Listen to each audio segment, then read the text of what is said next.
sabe twese duhaguruke tugeje urutware twakire umugeni wacu Festina. Let's welcome our bride Festina. Ibi bintu ni byiza. This is so beautiful. Adusabe protocol bamutuzanire. Let me ask protocol to bring her.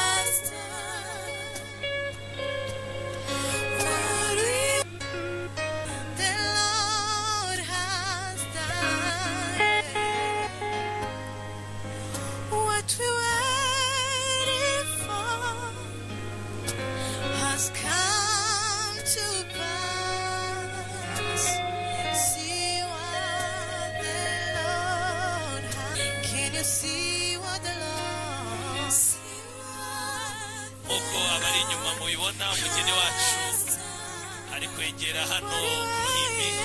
As you can see, our bride is coming forward. Reka tuze kumwakirana umunezero mwinshi. Tuze kumwakirana impundu n'amashyi menshi. Let's receive her with a shout of joy. Yes.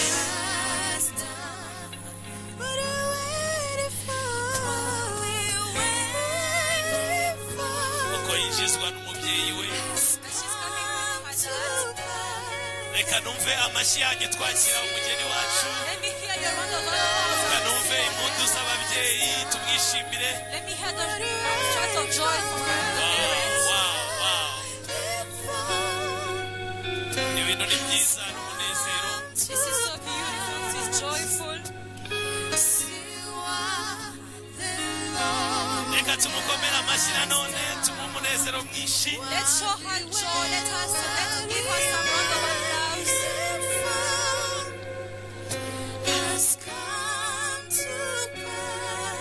Yes.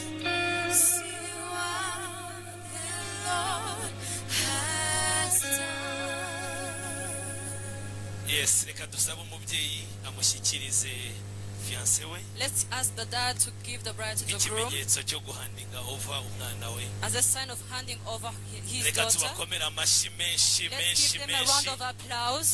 God bless you. Mani bahezagire.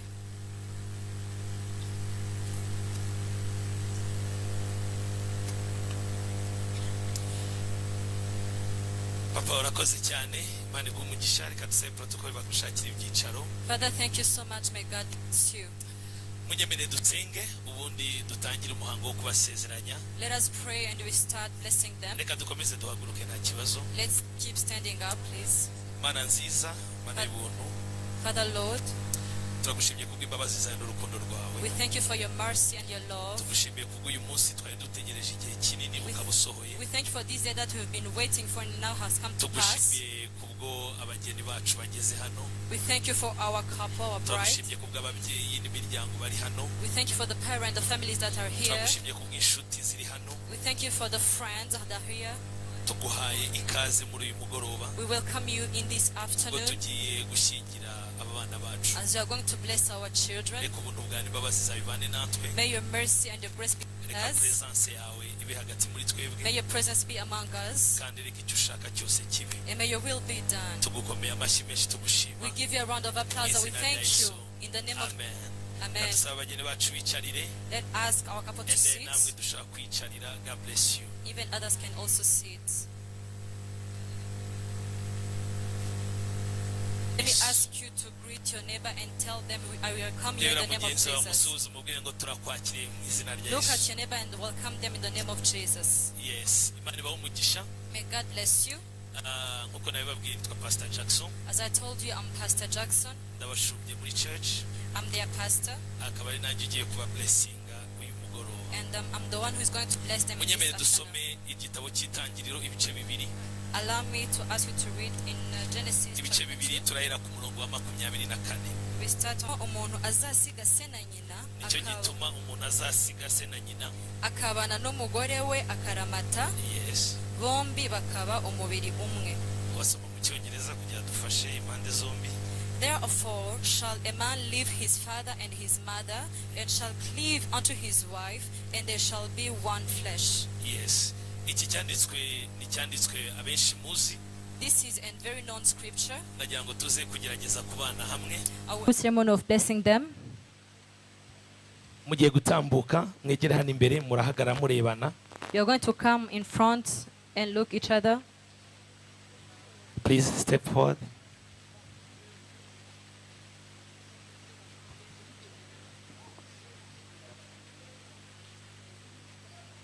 Marene ushobora kumufasha. Please, can you remove this one?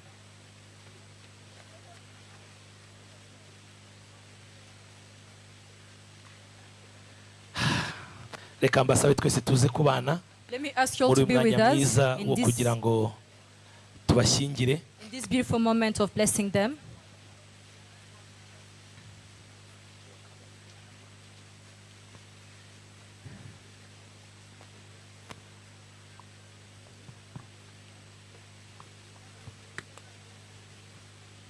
Yes, tugiye gukora uyu muhango wo kubasezeranya. We're going to bless them.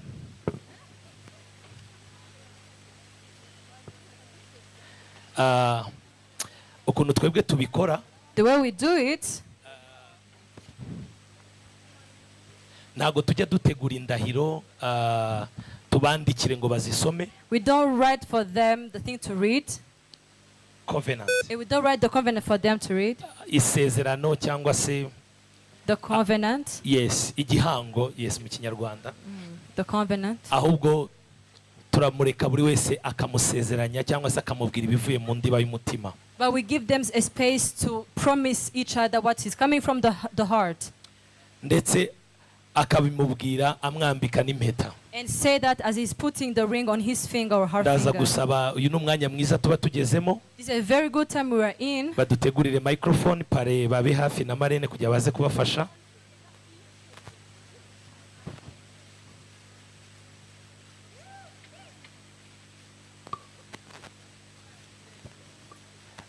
Reka ihe pare amufashe. Impamvu tubikora, the reason why we do this, no kugira ngo buri wese amubwire ikimuvuye ku mutima kuruta uko yavuga icyo pastor yanditse. Is that they can tell each other what is coming from their heart and what pastor has written.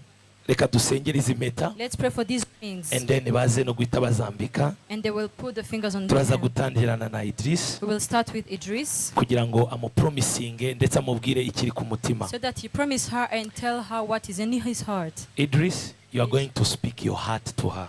Idris ugiye gusohora ibiri mutima wawe bimubwira. Let me pray for this ring. Kansengere zino mpeta. Mwami turagushimye kubw'ubuntu bwawe. We thank you God for your grace. Turagushimye kubw'imbabazi zawe. Thank you for your mercy. Tugushimiye kuri mwiza kandi imbabazi zawe zihora iteka ryose. Thank you that your beauty and your grace is always. Izi ni impeta zakozwe n'abana b'abantu. These are the rings made by people.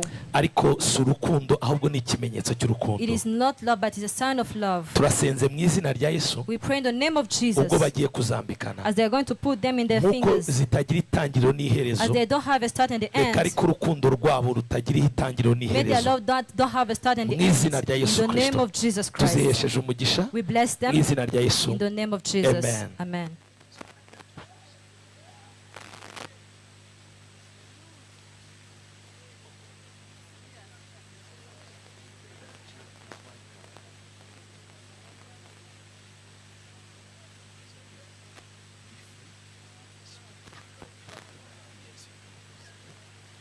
So, Idris, feel free, speak your heart. This is your day. No limitation, please. Idris wisanzure uno munsi wawe uvuga ikiri ku mutima. Speak something. Gira icyo uvuze. It's your time. Wow. Today I give you my heart.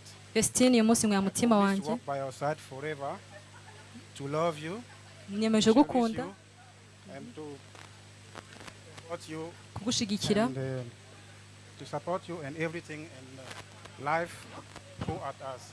I love you. Mamnongafu. Reka tumukomere amashyi menshi.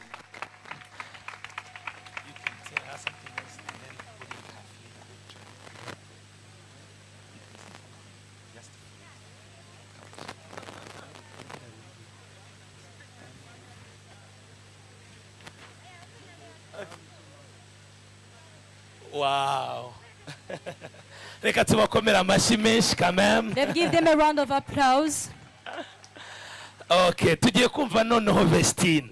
We're going to listen to Vestine. Vestine, wisanzure.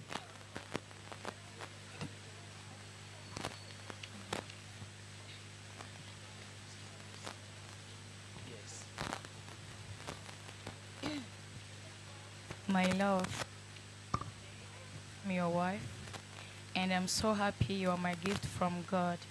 I will love you forever with all my heart. Thank you for loving me. I say yes to you today and always. Oh, wow.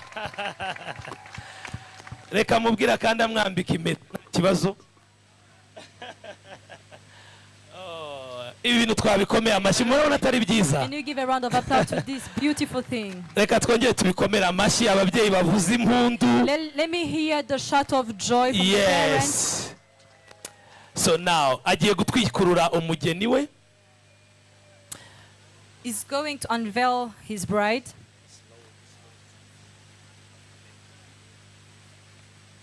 So agiye gutwikurura umugeni we. He's going to unveil his Abanza bride namurebe neza so kameme. that he look at him.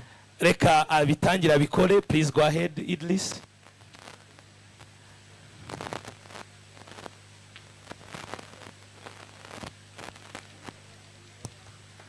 Wow, wow. Ako mwakomye amashyi nimba nta ufite koko. Give them a round of applause. You cannot jealous. Idris, you can hug her, please. Hug. A wonderful one. Oh. Ibi bintu ni byiza cyane rwose. So beautiful. Yego rwose. Haleluya, ongera uyitere ndayiguhaye rwose. Wow. Yes, glory be to Jesus. Now, before tubasengera, before we pray for them, reka dukore ino declaration.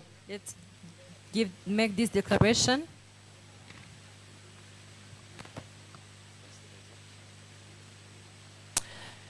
Ngewe Pastor Mugisha Jackson, Me, Pastor Mugisha Jackson, kubw'ububasha mpabwa n'ijambo ry'Imana, by the authority I'm given by the word of God, kandi nkabihabwa no kurambikwa ibiganza by'ababyeyi, and by the hand that was laid to me by the parent, natuye ku mugaragaro I command today, imbere y'abantu, before people, imbere y'Imana, before God, ko Idris that Idris abaye umugabo wa Vestina, is now a husband to ndetse Vestine, Vestina abaye umudamu wa Idirisa. and Vestine is the wife of Idris. Iki uje ntihakagira umuntu utandukanye. Whatever God has united, may no one reunite it. Amen. Reka dukomere Imana amashyi menshi. Reka umuha uhobere, please. Hug her, please, and you may kiss your bride now. You may kiss your bride. Come on, Idris. You may. Okay, it's okay. So reka nsabe abashumba bari hano, ababyeyi bari hano. Let me ask the pastors and parents are here to come in front. You guys, you are going to kneel down. Ugiye gufukama hasi.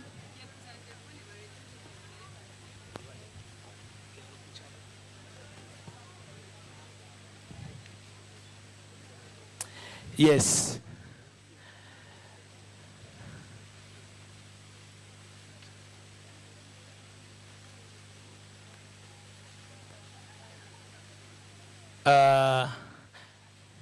Reka mubago